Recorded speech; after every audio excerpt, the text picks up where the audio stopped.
Kapal nelayan di perairan Selat Lembe, Kota Bitung, Sulawesi Utara terbakar. Kebakaran diduga akibat korsleting listrik. Kapal nelayan KM Maranatha 04 di perairan Selat Lembe, Kota Bitung, Sulawesi Utara terbakar. Peristiwa naas ini terjadi sekitar pada 15 April 2026 pagi. Saat itu kapal tengah berlabuh. Petugas pun langsung diterjunkan untuk memadamkan kobaran api. Dua anak buah kapal yang sedang bertugas jaga sempat terjebak sebelum akhirnya berhasil dievakuasi petugas.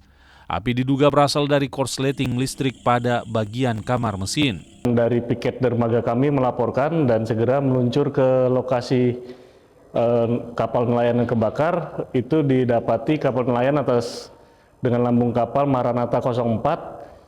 Kemudian api sudah membesar dan patroli kami sebisa mungkin membantu dan memadamkan.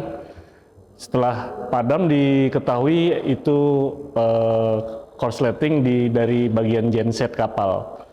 Polisi kini lakukan penyelidikan lebih lanjut untuk mengetahui penyebab pasti kebakaran kapal tersebut. Jimmy Dapar, Kompas TV Bitung, Sulawesi Utara.